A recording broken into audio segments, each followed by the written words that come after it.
Every decade or so, the NFL hands us a fresh matchup and tells us it's the next legendary feud. We've seen it with Montana and Elway, Brady and Manning, and right now, every sports network wants you to believe it's Mahomes versus Allen in that next great chapter. But Josh Allen is 5-1 against Mahomes during the regular season, yet he sits at a winless 0-4 when the playoffs roll around. That isn't a rivalry, it's a recurring pattern. To understand the current state of this matchup, you have to look back at how both guys entered the league because their paths couldn't have been any more different. Kansas City took Patrick Mahomes with the 10th overall pick back in 2017, but he didn't start right away. He spent his entire rookie season learning behind Alex Smith before taking the reins in 2018. During that first full year as a starter, he put up a massive 5,097 yards and 50 touchdowns, which earned him the MVP trophy at just 23 years old. The league hadn't seen a young player dominate like him in a long time, and he looked like a complete player from the very first snap. While he wasn't perfect, his arm strength and ability to create plays out of nothing showed he was ready for the big stage immediately. Josh Allen entered the league 1 year later as the 7th overall pick for the Buffalo Bills, but the reaction to his arrival was a mix at best. Some thought he should be the number 1 overall pick, and others were worried about his accuracy since his completion percentage at Wyoming stayed in the mid-50s. Those first 2 seasons in the NFL were a struggle for him. He completed about 52% of his passes in 2018 while throwing more interceptions than touchdowns. And the Bengals finished that year with a disappointing 6-10 record.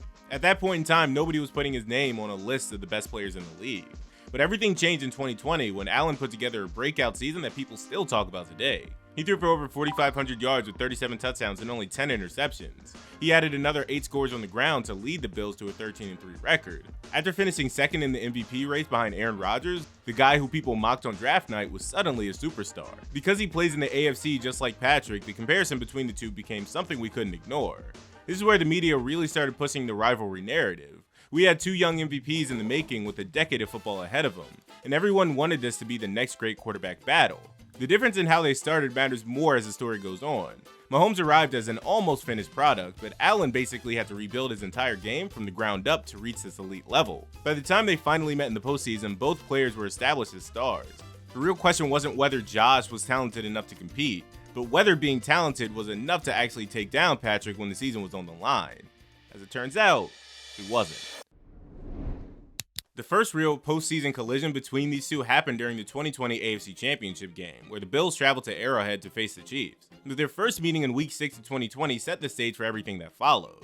During that game, Josh Allen played decent football, but Patrick Mahomes simply played better as Kansas City walked away with a comfortable win. Mahomes finished that game 22 of 35 with 2 touchdowns and no picks, while Josh struggled to find a rhythm, throwing for 122 yards in the loss. At that point in time, the gap between these two rosters felt very real. Buffalo didn't let that loss define them though, and they immediately went on a tear to finish the season with a 13-3 record. By the time they had handled Baltimore in the divisional round, the Bills looked like one of the most dangerous teams in the league, setting up a massive rematch at Arrowhead with a trip to the Super Bowl on the line. For the Buffalo faithful, this was supposed to be the moment the drought finally ended. The franchise hadn't reached a Super Bowl since the early 1990s, and with Allen playing the best football of his life, the entire fan base truly believed this could be their year. However, the actual game didn't live up to the hype for Buffalo fans because the Chiefs won 38-24 in a game that wasn't even as close as the score suggests. Patrick was in total control from the opening kickoff, completing 29 of 38 passes for 325 yards and 3 scores. While Allen put up 287 yards and 2 TDs of his own, the Kansas City defense stepped up to make key stops whenever the Bills tried to mount a comeback. There was never a point in that game where it felt like Buffalo had the upper hand because the Chiefs remained calm and acted like a team that had been there before, since they had. After the game, the media narrative was exactly what you'd expect. People said the Chiefs were just a more experienced team and that Allen would eventually get his turn, which turned out to be a fair assessment. Instead of folding under the pressure of a big loss, Josh came back the following season with a chip on his shoulder. When the Bills went back to Arrowhead in early 2021, they absolutely hammered the Chiefs 38-20. He was nearly perfect that night, racking up 315 yards and 3 TDs without a single turnover. On the other side, the Chiefs looked human as Pat threw 2 interceptions and lost a fumble, leaving Kansas City with a shaky record to start the year. The regular season win was a massive turning point for the rivalry because it changed how the public viewed the matchup. It proved that Allen could go into a hostile environment and outplay Mahomes, which built an incredible amount of hype for a potential playoff rematch. By the end of the 2021 season, the Bills had secured the 2nd seed behind Allen's 36 touchdown passes, and they looked like a legitimate threat to win it all. When the playoff bracket finally locked in a divisional round game between these two, the entire football world stopped to watch. Everything seemed to favor Buffalo this time around, especially since they had a win over Kansas City in their pocket and a year of growth under their belt. And then we got the 13 seconds that changed NFL history forever. On January 23rd, 2022, the Bills and Chiefs met for a divisional round showdown that lived up to every bit of the pregame hype from the very first snap. Both offenses were operating at an elite level, and Gabe Davis was putting together one of the most legendary individual performances a receiver has ever had in the postseason. Every time the Bills had a lead, the Chiefs would find a way to answer back, creating a back and forth battle that felt like a heavyweight fight. It was the kind of game where you couldn't look away for a second because the lead changed hands so fast that it made your head spin. With only 13 seconds left on the clock, the Bills took a 36-33 lead and appeared to have the game won. Kansas City had a few timeouts, but they were pinned deep in their own territory, which meant that by any logical standard, the game should have been over. But Patrick Mahomes isn't most quarterbacks, and he managed to do the impossible in just a few plays. He had a quick completion to get some yardage and followed it up with another strike to Travis Kelce to get the ball into field goal range. Harrison Butker then walked onto the field and nailed a 49-yard field goal to tie the game as regulation ended, leaving the stadium in total pandemonium. Under the overtime rules at the time, the team that won the coin toss held a massive advantage because a touchdown on the opening drive ended the game immediately. Kansas City won that toss, and you probably remember exactly what happened next. Mahomes marched his team right down the field and found Travis Kelce in the end zone for the winning score, ending the game before the Bills' offense even had a chance to touch the ball. The most frustrating part of this loss for Buffalo is looking at the final stat line for Josh Allen. He finished the night 27-37 for 329 yards and 4 TDs with 0 turnovers and a nearly perfect passer rating. He fed Gabe Davis 10 targets, resulting in 8 catches for 201 yards in all 4 of those scores. Josh played a flawless game and did everything a franchise QB is supposed to do to win a playoff game, yet he still went home empty-handed. That's the real sting of the 13-second game. It wasn't a case of Josh choking or making a bad read at the wrong time. He was actually brilliant from start to finish. He just happened to be brilliant on the same night that Patrick pulled off a miracle and won a coin flip. The fallout from this game was so massive that the NFL actually changed the overtime rules the following year to ensure both teams got a possession. While the league called it a necessary update, most fans saw it as a soft league change for the Bills to get special treatment. Though it doesn't matter because the Bills never win overtime games anyway. However, we shouldn't let the heartbreak distract us from the fact that Patrick didn't just get lucky during those final seconds. He was the one who kept the Chiefs within striking distance all night, even when the rest of the team wasn't playing their best football. When the pressure was at its highest point in recent memory, he stayed completely calm and executed multiple perfect plays without panicking. That isn't just luck, it's a level of mental toughness that very few players in history have ever possessed. The legacy of that game's a bit strange for Josh Allen because he played so well in a losing effort that it actually boosted his reputation as a superstar. People were so impressed by the duel that they almost forgot that he lost, but the reality is that Mahomes was the one moving on. The media got the rivalry they wanted, but the game showed a recurring theme. Even when Josh plays a near-perfect game, Mahomes finds a way to just be a little bit better. As it turns out, the pattern was only the beginning of the story.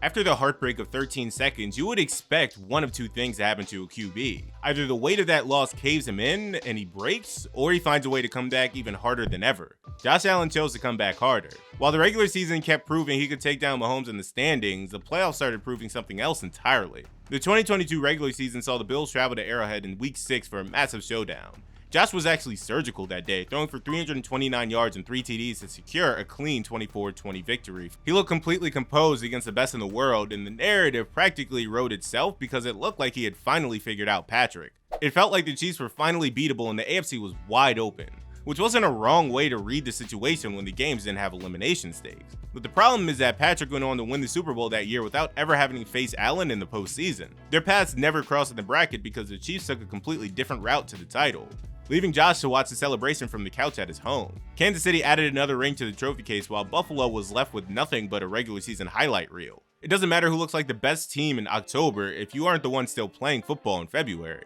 Then came 2023 and the two teams met again in December for a late season battle in Buffalo. Josh remained sharp while Mahomes actually looked more mortal for a stretch, resulting in another Bills win that kept the regular season pattern firmly in place. Heading into the playoffs, the setup felt incredibly familiar to Bills fans, but this time the stakes were even higher because the Chiefs had to travel to Buffalo for a divisional round. Before that game, Patrick had never won a road playoff game in his entire professional career. Now think about that for a second, because the guy with multiple Super Bowl rings had never actually tasted a postseason victory outside the friendly confines of Arrowhead Stadium. The Bills had home field advantage, they had one of the loudest crowds in the league, and Allen was playing some of the best football of his life. Every angle you could find pointed toward Buffalo finally kicking down the door and moving on. Instead, the Chiefs walked away with a 27-24 win. Pat finished the day 17-23 for 215 yards and 2 touchdowns without turning the ball over a single time. He was the definition of efficient throughout the afternoon, avoiding flashy plays for the sake of highlight reels and simply playing clean football when the game was on the line. Isaiah Pacheco chipped in with 97 yards on the ground and scored the go-ahead touchdown in the fourth quarter, while the Kansas City defense stepped up to make the stops they needed when Buffalo had a chance to answer. Josh put up a valiant effort with 186 passing yards and another 72 on the ground with 2 rushing scores. The Bills stalled out at the worst possible moments, and those failures, like a random 3-and-out or a failed fake punt, eventually piled into a 3-point loss that felt like hitting a brick wall, along with missing a field goal as well. Patrick didn't need to be a superhero that day, he just needed to be steady. And he was exactly that. Patrick then went on to win the Super Bowl again in 2023, going back-to-back. That brought him to 4 Super Bowl appearances in just 5 seasons, while Allen was stuck at home watching the festivities for another year. The regular season record was clearly building in Josh's favor, and he proved it week after week that he could beat this guy during a normal Sunday in the fall. But every single time the calendar flipped to January and the margin for error dropped to 0, the result stayed the same. Patrick found a way to advance while Josh went home, and the gap in the things that actually matter, the championships and the legacy, just kept growing. Now we gotta talk about the part of the story that should have been different. The 2024 season was easily the best year that Josh Allen had ever played professionally. It wasn't just about the statistical output, even though the numbers were incredible, but it was about the full picture of what he meant to that team. He carried the Bills offense that had traded away Stephon Diggs in the offseason, yet he still dragged him to a 13-4 record and another AFC East crown. He finished with 28 passing touchdowns and 12 rushing scores while keeping his interceptions down to just 6 for the entire year. That performance made him the first player in the history of the NFL to record 25 plus passing touchdowns and 10 rushing touchdowns while staying under 10 interceptions in a single season. When the NFL honor ceremony rolled around, he finally walked away with the MVP award. He narrowly beat out Lamar Jackson in a vote that was close enough to go either way. He had the arm talent, the rushing ability, the winning record, and now he had the hardware to match the elite narrative that had been building for years. This was supposed to be the year that the drought finally ended. Buffalo secured the 2nd seed in the AFC, which meant that they went to Arrowhead for the AFC Championship game. That's arguably the most hostile environment in the entire league when the weather is cold and the stakes are this high in January. Kansas City actually came into the game as slight favorites on paper, but the conditions on the ground seemed to favor the Bills in every way. They had the reigning MVP at QB, and they had beaten the Chiefs 28-21 back in November. Every single star that needed to align for Allen to finally break through was perfectly in place, but the Chiefs won 32-29. Patrick went 18-26 for 245 yards and a single touchdown through the air, but the rushing stats are what actually tell the story of how this game was won. He ran the ball 11 times for 43 yards and 2 scores, proving that when his arm wasn't enough to end the game, he was more than willing to use his legs. When the Bills brought the house on a blitz and took away his primary reads, he scrambled for the first down and kept the chains moving. Josh's stat line was actually clean as well. He finished 22-34 for 237 yards and 2 touchdowns without a single turnover, and he added another 39 yards on the ground to keep the defense honest. The Bills were fighting until the very last possession, converting 4 of their 6 fourth down attempts to stay alive in the closing minutes. They had the ball to take the lead, and their MVP QB went 4 and out. The Bills had every single advantage they could have asked for, yet Patrick did just enough to win. He used his arm when he could and his legs when he had to, and he walked out of that building with another AFC Championship trophy in his hands. He went on to his 5th Super Bowl in 6 years, and even though he lost to the Eagles in the Super Bowl, the result for the Bills remained the same. The fact that Mahomes was there competing for a ring while Allen was watching from home again is the entire story of this rivalry in one sentence. Let's just lay it out straight, because when you look at every game, every season, and every January exit, the picture's pretty clear. Josh Allen's 5-1 against Patrick Mahomes in the regular season, but he's 0-4 in the playoffs. It's really the whole story right there, and those 2 numbers define the entire rivalry. The thing is, Josh's numbers in those 4 playoff losses aren't even that bad. They're actually pretty solid. The problem isn't that Allen plays poorly in these games, but rather that Mahomes plays exactly as well as the game requires. He never seems to be trying to win by 30 points because he's only focused on winning by enough. Every single time these 2 have met in the playoffs, enough has been exactly what Mahomes has delivered. On paper, this looks like a perfectly even matchup between 2 elite quarterbacks, but the outcomes tell a different story completely. They're tied at 5-5 in the series overall, and since all the losses happened in the regular season, they had 0 impact on Patrick's career trajectory. All 4 of his playoff wins came when the season was on the line. The media wants to call this a new Brady versus Manning, and while the entertainment value makes that comparison look good on the surface, the reality is much different. Brady and Manning was a legendary rivalry because both of them won multiple Super Bowls and beat each other in the playoffs. That rivalry had massive weight on both ends, but this one doesn't have that balance yet.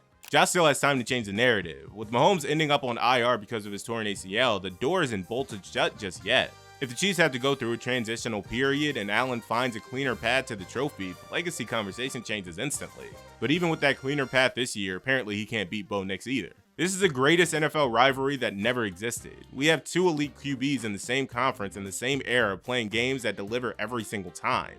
But when you look at the scoreboard that actually matters, one person has been doing all the winning, and it hasn't been Josh Allen. So there you have it. Thanks for watching, and subscribe if you're new.